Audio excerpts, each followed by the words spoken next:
दोस्तों, ये कहानी अभी हमारे बीच घटे एक वारदात जिसमें ममिता को अपनी जान देनी पड़ी, एक ऐसे डॉक्टर को जान देनी पड़ी जो दूसरों की सेवा किया करती थी, उस पर आधारित है। दोस्तों, चैनल पर बने रहिए और चैनल को लाइक सब्सक्राइब शेयर करना ना भूलें। इस कहानी में लड़की का नाम चेंज कर दिया गया है और आपको सच्चाई बताने की कोशिश की गई है।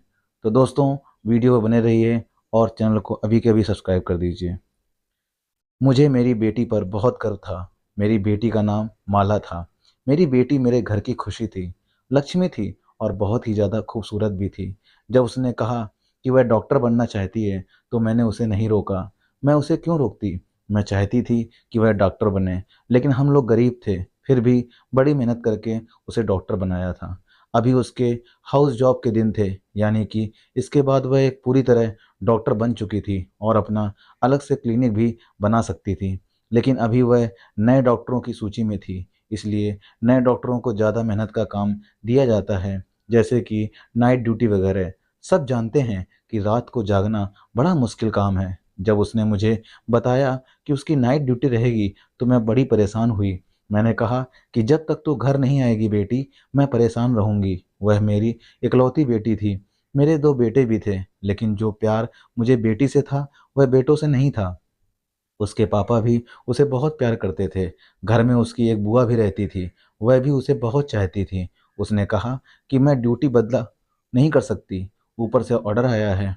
आप परेशान मत होना, अस्पताल में मैं अकेले थोड़ी होती हूँ, और भी लोग तो होते हैं। उसने बड़े प्यार से, बड़े तरीके से मुझे समझाया। मैंने क्या मसला है, लेकिन वह बड़ी जिम्मेदार थी। डॉक्टर के पास कहाँ वक्त होता है कि वह गिलास पानी भी पी ले, और नाइट ड्यूटी का डॉक्टर वैसे ही बड़ा बिजी रहता है। लेकिन फिर भी वह रोज़ मुझे फ़ोन करती थी, पर आज उसका फ़ोन नहीं आया तो मैं बड़ी परेशान हो गई। जब मैंने फ़ोन किया तो बेल तो जा रही थी, लेकिन कोई फ़ोन नहीं उठा रहा था। मैं परेशान हो गई। मेरा दिल कांपने लगा कि न जाने क्या हो गया है। और फिर जिस हालत में मेरी बेटी को घर लाया गया वो तो मैं ही जानती हूँ। लेकिन उसके बाद उसका फ़ोन भी हमें नहीं दिया गया, पर उसकी एक दोस्त थी जिसने हमें बताया कि माला की तरफ से मुझे एक वीडियो मिली है। वह जब हमारे घर आई तो उसके फ़ोन में एक वीडियो थी जो हमें मिल गई। जब उस वीडियो को चलाया तो पैरों के नीचे से ज़मीन निकल गई और पूरा देश मेरी बेटी के साथ खड़ा था। उस वीडियो के अंदर दोस्तों, एक दिन मेरी बेटी अस्पताल से वापस आई तो कहने लगी, माँ, भगत मुझे एक सवाल जवाब तो दे कि अगर आपके सामने कुछ गलत हो रहा है तो क्या उसे रोकना चाहिए? मैंने कहा, हाँ, बिल्कुल रोकना चाहिए। क्यों नहीं रोकना चाहिए? यह तो भगवान भी कहता है कि सिर्फ सच्चाई और हक का ही साथ देना चाहिए। मेरी यह बात सुनकर वह कहीं खो गई। मैंने कहा, माला, खाना खा ले। कहाँ खो गई है? देख, आज तेरी पसंद का दाल भात बनाया है। उसको यह खाना बहुत पसंद था और वह देखते ही खुश हो जाती थी, लेकिन आज कहीं खोई हुई थी। जब मैंने बार बार पूछा तो कहने लगी, माँ, अगर कुछ ऐसा बुरा हो रहा हो जिसको रोकने की आपके अंदर ताकत भी ना हो तो फिर क्या करना चाहिए? मैंने कहा, तो फिर भी लड़ना चाहिए बेटा, कोशिश करनी चाहिए। जब इंसान कोशिश करता है तो भगवान उसका साथ देता है। पर तू किस बारे में पूछ रही है और इतनी परेशान क्यों नजर आ रही है? कहने लगी, कोई बात है, बस एक टेस्ट है, उसमें नंबर लगवाने की कोई बात चल रही थी तो उसके बारे में कह रही थी। मुझे उसकी इस तरह की बातें समझ नहीं आती थीं, क्योंकि मैं ज़्यादा पढ़ी लिखी नहीं थी। और फिर वह तो डॉक्टर बन रही थी, बस मैं चुप करके सुन लेती थी। लेकिन जब भी मुझसे कोई बात पूछती थी तो मैं उसका जवाब अपनी तरफ से अच्छे तरीके से ही देने की कोशिश करती थी। मुझे मेरी बेटी से बड़ा प्रेम था। हम लोग बड़े गरीब थे। उसके लिए मैंने अपना जेवर बेचा था और बड़ी मुश्किल से उसकी फीस भरी थी। मुझे उससे बहुत प्यार था। वह एक अच्छी बेटी और एक अच्छी इंसान थी। एक दिन वह बालकनी में खड़ी थी जब अचानक से डर गई और भागती हुई नीचे आ रही थी कि मुझसे टकरा गई। मैंने कहा, क्या हो गया बेटा, तू इतनी परेशान क्यों लग रही है? सब अच्छा तो है ना? उसने कहा, एक लड़का खड़ा है। मैंने कहा, कहाँ खड़ा है? कहने लगी, हमारे घर के नीचे। मैंने कहा, तो क्या हो गया? यहाँ पर तो बहुत सारे लोग आते जाते हैं, कुछ खड़े होते हैं, कोई फ़ोन पर बात करता है, इसमें परेशान होने की क्या बात है? उसने कहा, आप मेरी बात समझी नहीं। वह ना रोज यहाँ पर आता है और हमारे घर की तरफ देखता है। जैसे ही मुझे देखता है, दूर दूर से मुस्कुराता है। पता नहीं क्या सोचता है। मैंने कहा, जब तक वह दूर खड़ा है वह कुछ भी कर सकता है, मुझसे रोक भी नहीं सकते। अगर वह तुझे कोई बात कहे तो तू उसका मुंह तोड़ देना। मैंने कहा ठीक है। और मैं बालकनी में खड़ी थी जब वह घर से निकली, क्योंकि आजकल उसकी नाइट ड्यूटी होती थी, इसीलिए वह शाम को ही जाया करती थी। जब वह बाहर निकली तो आज उस लड़के ने उसका रास्ता रोक लिया। मैं दूर से यह सब कुछ देख रही थी। पहले वह लड़का कुछ बोला, फिर माला ने कुछ कहा और फिर उसने एक लड़के के मुंह पर थप्पड़ मार दिया। वह फिर हाथ रखकर एक तरफ को चला गया और माला अस्पताल के लिए रवाना हो गई। मैं पूरा दिन सोचती रही, ये लड़का था कौन? मेरी बेटी को उसने क्या कहा? आज उसने मुझे फ़ोन भी नहीं किया। वह रोज़ मुझे फ़ोन करती थी। जब शाम को वापस आई तो मैंने उससे पूछा, वह लड़का क्या कह रहा था? कहने लगी, तो वह बुरा लड़का नहीं है। मैंने कहा, बुरा लड़का नहीं है तो फिर तूने उसे थप्पड़ क्यों मारा? तो माला ने कहा, जब मैंने उसे थप्पड़ मार दिया, मुझे बाद में पता चला कि वह बुरा नहीं है। वह अस्पताल में किसी औरत के साथ आया था। तब से उसने मुझे देखा था। कहता है कि आप मुझे बहुत अच्छे लगते हैं। उसने यह बात बड़ी इज्जत से की थी, वरना किसी और तरह से भी कह सकता था। लेकिन उसने तो मुझे गुस्सा आ गया और मैंने उसके मुंह पर थप्पड़ मार दिया। लेकिन जब मैं जा रही थी तो उसने पीछे से ऐसी बात की कि मैं हैरान रह गई। मैंने पूछा, क्या बात की? तो कहने लगी, माँ, उसने कहा था कि चाहे तुम मुझे रोज एक थप्पड़ मारो, मैं फिर भी रोज तुम्हें देखने के लिए यहाँ आऊँगा, क्योंकि जब तक मैं तुम्हें देखूं नहीं, मेरा दिल नहीं गुजरता। ऐसी बात तो कोई वही कर सकता है ना, जो आपको सच्चा प्रेम करता हो। मैंने कहा, तू भी कितनी मासूम है। तूने एक पल में यह अंदाजा कैसे लगा लिया कि वह सच्चा प्रेम करता है? जो मर्द होते हैं ना, इनको पता होता है कि औरतें बातों से ही खुश होती हैं। इनको बड़े बड़े बातें करने आते हैं। अगर इतना ही दम है उसमें तो उसको कह दे कि मेरे घर रिश्ता भेज दे। मैंने कहा कि यह बात बिल्कुल ठीक रहेगी। पर माला कहने लगी कि ऐसे कैसे वह रिश्ता भेज दे, और अगर उसने रिश्ता भेज दिया तो क्या आप मान जाओगी? मैंने उसे समझाया कि हाँ, मैं मानूंगी, लेकिन अगर वो इस काबिल हुआ। हम तुझे डॉक्टर बना रहे हैं, तेरी शादी किसी आम आदमी से थोड़ी करेंगे। अब माला रोज वहां से गुजरती थी और वह पहले से ही वहां पर खड़ा होता था।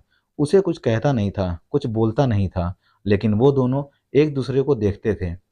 माला के अंदर मुझे कुछ तब्दीली नजर आने लगी थी। मुझे ऐसा लगता था कि जैसे वह भी उस लड़के को पसंद करने लगी है, क्योंकि जब वह वहां से गुजरती तो उसके चेहरे पर मुस्कान होती थी और आजकल वह काफी तैयार होकर जाती थी।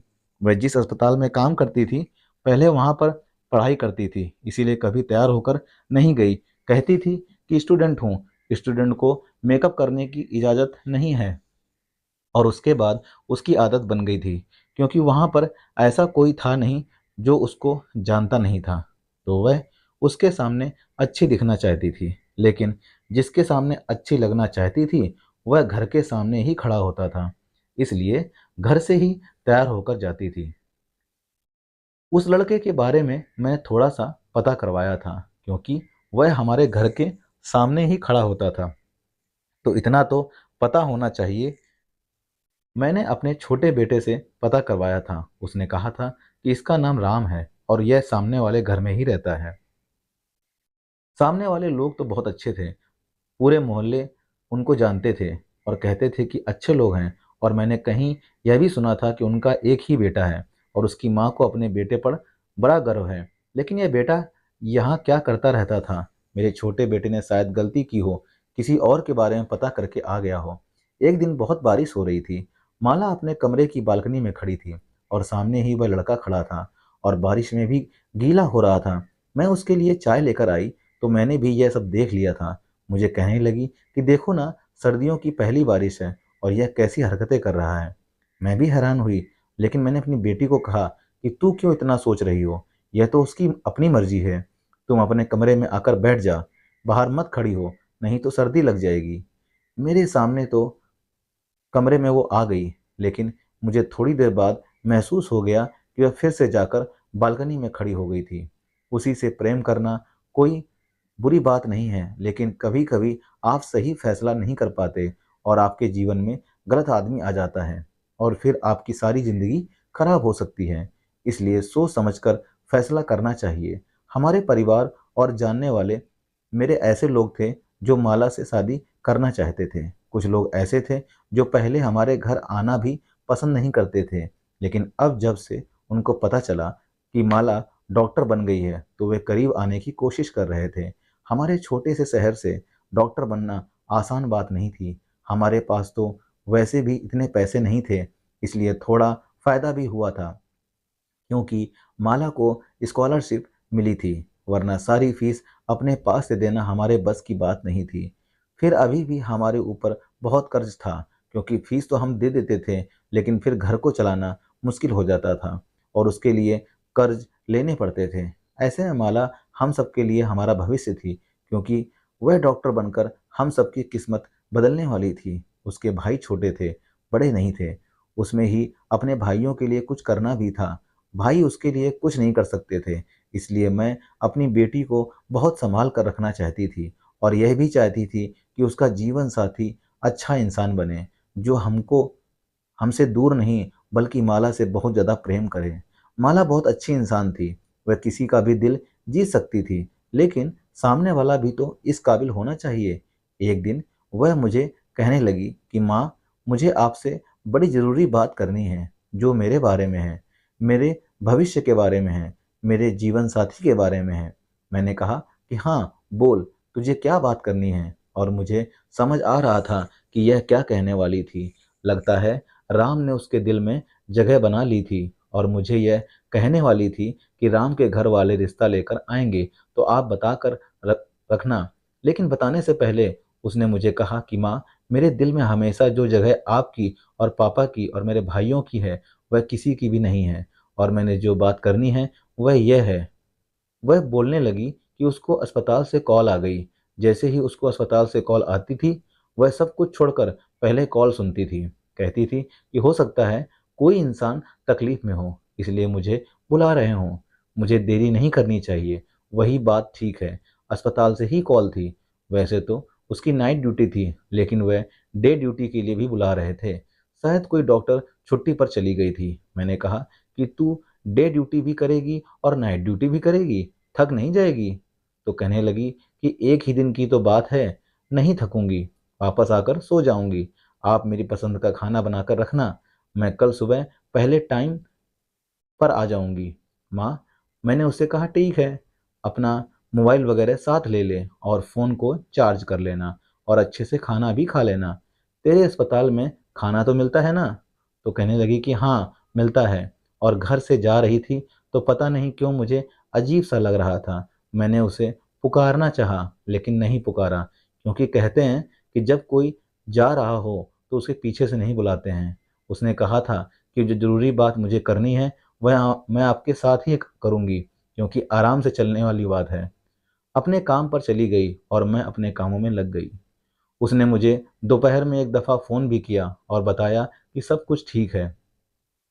फिर उसने मुझे शाम को भी फ़ोन किया और कहा कि बस आज थोड़ा काम ज़्यादा है, लेकिन मैंने खाना खा लिया था। आपने खाना खाया तो है ना? मैंने उसको बताया कि हाँ, खाना खा लिया है। बस सोने वाली हूँ। मैं जल्दी सो जाती थी क्योंकि मुझे सुबह जल्दी उठना होता था। उसने कहा कि आप सुकून से सो जाओ, वहाँ सुबह मिलते हैं। मैंने कहा कि ठीक है और मैं सो गई। और मुझे क्या पता था कि इस रात के बाद मुझे कभी सुकून की नींद नहीं आएगी। माला सुबह 9 बजे तक वापस आ जाती थी क्योंकि उसकी शिफ्ट 8 बजे ख़त्म होती थी और अस्पताल से यहाँ आते हुए उसे 1 घंटा लग जाता था। जब मैं उठी तो सुबह के 9 बजकर 30 मिनट हो रहे थे। मुझे लगा कि वह अपने कमरे में आकर सो गई होगी, लेकिन उसे बिना कुछ खिलाए मैं सोने नहीं देती थी क्योंकि फिर वह शाम तक सोती थी। मैंने उसे कहा कि आप ही मुझे जगा दें, मैं खाना निकाल कर दे दूंगी। लगता है वह बहुत थकी हुई थी। मैंने प्लेट में खाना निकाला, उसको गर्म किया और अपनी बेटी माला के कमरे की तरफ चल पड़ी। लेकिन जब अंदर गई और लाइट ऑन की तो हैरान रह गई। वह तो यहाँ पर थी ही नहीं और कमरा तो बिल्कुल साफ सुथरा पड़ा था। मैं समझ गई कि लगता है उसे आने में देरी हो गई। मैं बाहर गई तो आज वह लड़का भी नहीं खड़ा था। मैं हैरान हुई, क्या आज वह पीछे क्यों नहीं आया है? इस समय खड़ा होता था, क्योंकि उसको भी पता होता है कि माला वापस आती होगी। आज क्यों नहीं खड़ा? कहीं बीमार तो नहीं हो गया? मैं तो माँ हूं ना। माँ के दिमाग में तो ऐसी ही बातें आती हैं कि माला मर तो नहीं गई, कुछ और तो नहीं हो गया। मुझे पूरा यकीन था कि माला उसी के बारे में बात करने वाली थी, और मैं अभी से यही सब सोच रही थी कि वह लोग रिश्ता लेकर आ गए तो क्या मुझे रिश्ता कर देना चाहिए या नहीं। 2 घंटे गुजर गए, माला नहीं आई। तो मैंने उसका नंबर मिलाया। घंटी जाने लगी और मैं इंतजार करने लगी कि कब फ़ोन कनेक्ट हो और मैं उससे बात करूं। लेकिन वह फ़ोन नहीं उठा रही थी। मुझे लगा शायद वह व्यस्त होगी, और मैं यह भी सोच रही थी कि अस्पताल में कितने बुरे हालात होंगे। डबल शिफ्ट करवाते हैं, और जब शिफ्ट का समय ख़त्म हो जाता है तब भी उसे वापस नहीं आने देते। कम से कम अब तो उसे वापस भेज देना चाहिए। वह मुझे इस अस्पताल के बारे में बताती रहती थी। वह कहती थी कि यहाँ कुछ भी ठीक नहीं है। हर कोई अपना काम बेईमानी से ही करता है। कोई भी काम अच्छे तरीके से नहीं करता, चाहे वह सफाई वाला हो या कोई डॉक्टर। सबको पैसों की पड़ी है, और कोई ना कोई अपने काम में ढील कर ही देता है। मैं उसे कहती थी कि तुम अपना काम अच्छे से किया करो, बाकी सबको भगवान को अपना मुंह दिखाना है और तुम्हें अपना। पर वह कहती थी कि हाँ, लेकिन उनकी वजह से मेरे काम पर भी असर पड़ता है। मैंने फिर से फ़ोन किया। घंटी जा रही थी, लेकिन वह फ़ोन नहीं उठा रही थी, और आज तक ऐसा नहीं हुआ था। अब मैंने उसकी दोस्त का नंबर मिलाया, वह भी फ़ोन नहीं उठा रही थी। मैं हैरान थी। अब इसके अलावा 2 मेरे पास और कोई नंबर था नहीं। मैं किसको फ़ोन करती? फिर उसकी दोस्त ने फ़ोन उठा लिया। मैंने कहा, बेटा, माला कहाँ है? वह फ़ोन नहीं उठा रही है। तो उसने कहा कि हम भी उसे ही तलाश कर रहे हैं। यह बात सुनकर मैं हैरान रह गई। क्या मतलब? तलाश कर रहे हो? क्यों? क्या वह कहीं गायब हो गई है? मुझे लगा कि ये लड़की मजाक कर रही है, लेकिन उसे ऐसा मजाक नहीं करना चाहिए था। उसने कहा, मैं आपको थोड़ी देर बाद फ़ोन करती हूँ। असल में माला कहीं नहीं मिल रही थी। मुझे लगा कि अस्पताल बहुत बड़ा है, शायद वह कहीं व्यस्त होगी, मिल जाएगी। आप परेशान नहीं हो। मैंने कहा, अच्छा, अस्पताल तो बहुत बड़ा था। एक दिन में आप पूरा अस्पताल देख भी नहीं सकते थे, क्योंकि साथ ही कॉलेज भी था। मैंने उसे कहा, मैं थोड़ी देर बाद फ़ोन करती हूँ। वह बोली, ठीक है आंटी। मुझे उसकी आवाज़ में परेशानी महसूस हुई। पता नहीं बात क्या थी। मैंने थोड़ी देर के बाद फिर फ़ोन किया और कहा, माला से बात करवा दो। तो उसने कहा, आंटी, ऐसी बात है कि वह मुझे अभी तक मिली नहीं है। और अभी वह यह बात कह ही रही थी कि अचानक से उसके मुंह से चीख निकल गई, हाय, क्या हो गया? उसने मुझे कहा, आप जल्दी यहाँ आ जाइए। ये सुनकर मैं हैरान रह गई। मैंने कहा, पर हुआ क्या है? मुझे तो बताओ तो सही, सब ठीक तो है? मेरा तो दिल बैठा जा रहा था। उसने कहा, माला मिल गई है। मैंने कहा, अच्छा, मिल गई है? कैसी है वह? ज़रा मेरी बात तो करवा दो। तो कहने लगी, बात नहीं करवा सकती, बस आप अस्पताल पहुँचिए। जब मैंने पूछा क्यों, मुझे ठीक से समझ नहीं आया था, तो वह रोते हुए कहने लगी, अब बस आप आ जाइए आंटी। मैं अब भी सोच रही थी कि अगर ये लड़की मजाक कर रही है तो मैं उसे कभी माफ़ नहीं करूँगी। मेरे दोनों बेटे घर पर नहीं थे। मैं घर से निकली, सामने राम भी नहीं खड़ा था। मैं तुरंत अस्पताल के लिए निकल पड़ी। रास्ते में भी अपनी बेटी को फ़ोन कर रही थी। अगर वह मिल गई थी तो मेरा फ़ोन क्यों नहीं उठा रही थी? क्योंकि बेल तो जा रही थी। ऐसा तो नहीं था कि उसका फ़ोन बंद हो गया था। फिर फ़ोन क्यों नहीं उठा रही थी? मैं अस्पताल पहुंची तो वहां पर अजीब सा माहौल लग रहा था। अस्पताल में भीड़ तो होती ही है। बाहर कोई एम्बुलेंस खड़ी होगी, कोई रो रहा होगा, कोई चिल्ला रहा होगा, कोई बात कर रहा होगा। यह सब कुछ तो सामान्य था, लेकिन मुझे देखकर लोग अजीब नज़रों से देख रहे थे। इधर उधर देख रहे थे, जैसे मेरे से कोई बात छुपाई जा रही है, जैसे कोई ऐसी बात है जो इन्हें सबको पता है लेकिन मुझे नहीं पता है। मैं परेशान तो थी, पर मैं कभी-कभी यहाँ आती थी। उसने मुझे तकरीबन अपनी सारी दोस्तों से और टीचर से और सीनियर डॉक्टर से भी मिलवाया था। मैं रिसेप्शन पर गई और मैंने कहा, तुम्हारा इस टाइम कहाँ होगी डॉक्टर माला? तो उसने कहा, आप दूसरी मंजिल पर चली जाएं, आपको पता चल जाएगा। यह बात भी अजीब सी थी। दूसरी मंजिल पर चली गई तो सामने ही उसकी दोस्त खड़ी थी, और बहुत सारे लोग खड़े थे।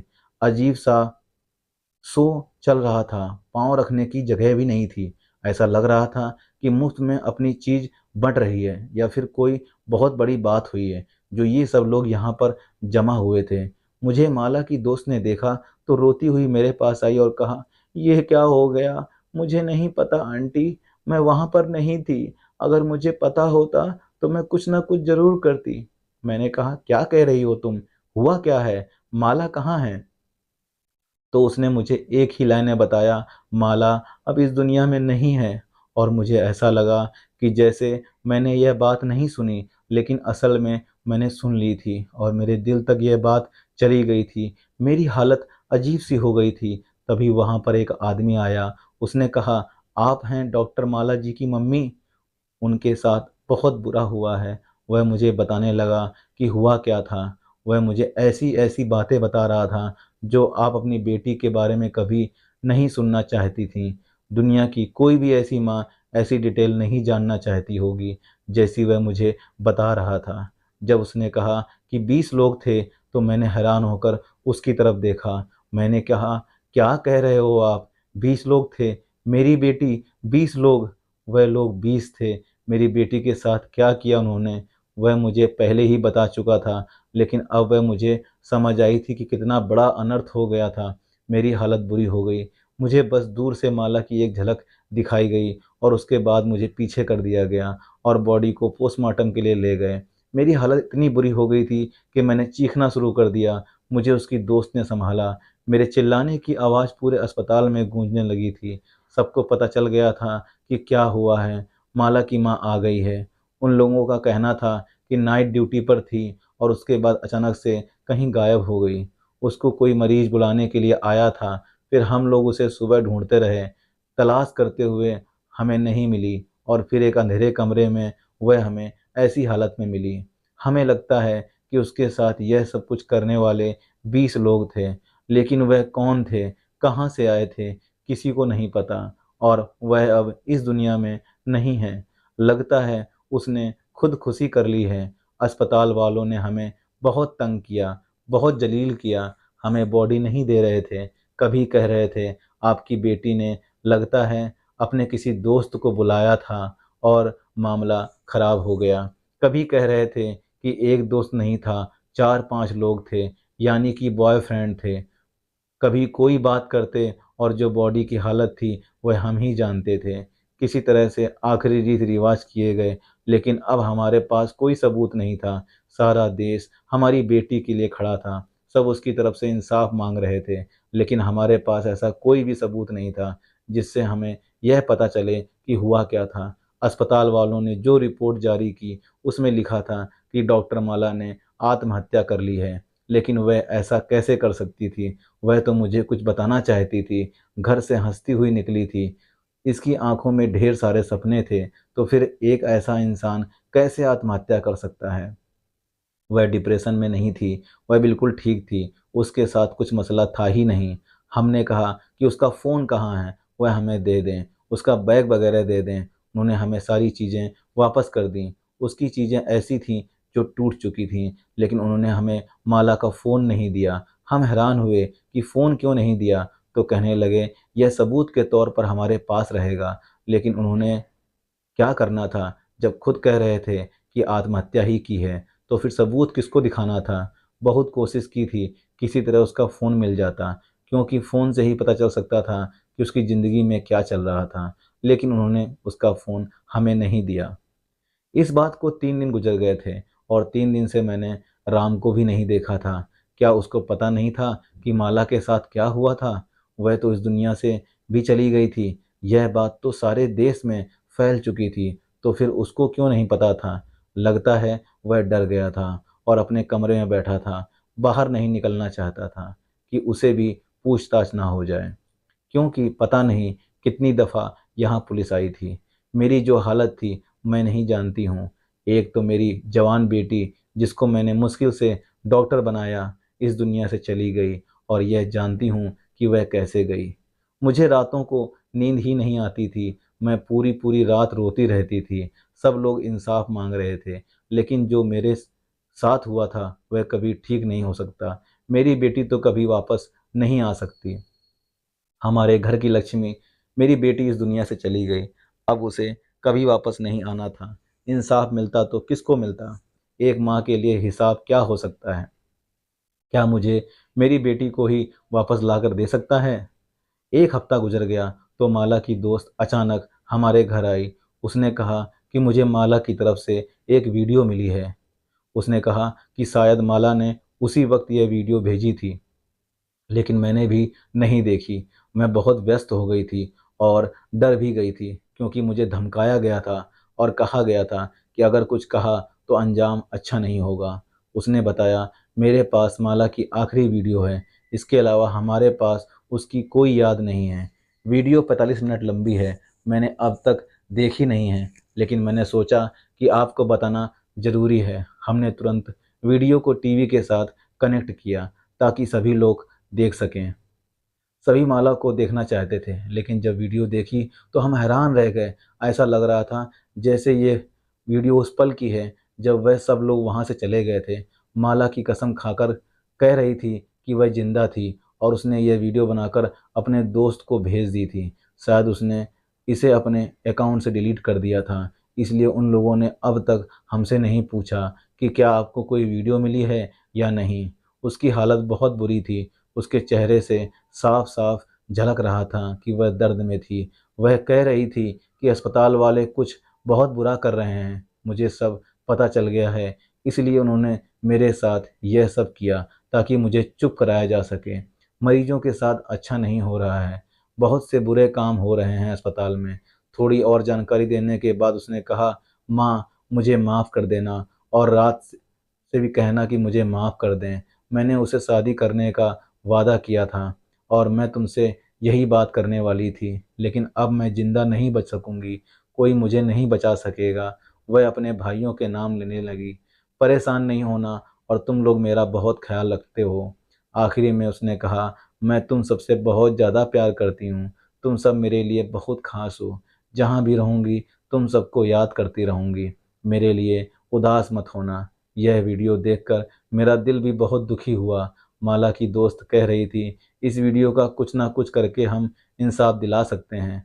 मैं फिर से इतने बड़े दुख में चली गई थी। एक हफ्ते बाद हमें पता चला कि राम ने भी आत्महत्या कर ली थी। जब उसे पता चला कि माला के साथ इतना बुरा हुआ और अब वह इस दुनिया में नहीं है, तो उसने भी जहर खा लिया। उसने अपने आप को ख़त्म कर लिया। यह खबर सुनकर हमें और भी ज़्यादा बुरा लगा। राम अपने माता-पिता का इकलौता बेटा था। इसका मतलब कि वह माला से बहुत प्यार करता था। जब उसे पता चला कि माला इस दुनिया में नहीं है, तो उसने भी आत्महत्या कर ली। अब इस बात को 1 महीना होने वाला है, लेकिन असली मुजरिमों तक कोई भी नहीं पहुंच पाया। सब लोग अपनी-अपनी बातें कर रहे हैं, अपनी-अपनी कहानियां सुना रहे हैं। मेरे पास बहुत से लोग आए हैं, मुझे तसल्ली दी है, कहा है कि सब ठीक हो जाएगा, लेकिन मुझे कुछ भी ठीक नहीं हो रहा है। दोस्तों, आप लोग ही बताइए कि अब क्या किया जाए? दिन पर दिन गुजरते जा रहे हैं और वह लोग जो इस सब के लिए ज़िम्मेदार हैं, अभी तक पकड़े भी नहीं गए। आपको क्या लगता है कि माला को इंसाफ मिल जाएगा? दोस्तों, वीडियो कैसा लगा? कमेंट करके ज़रूर बताएँ। वीडियो को लाइक और चैनल को सब्सक्राइब ज़रूर करें। धन्यवाद।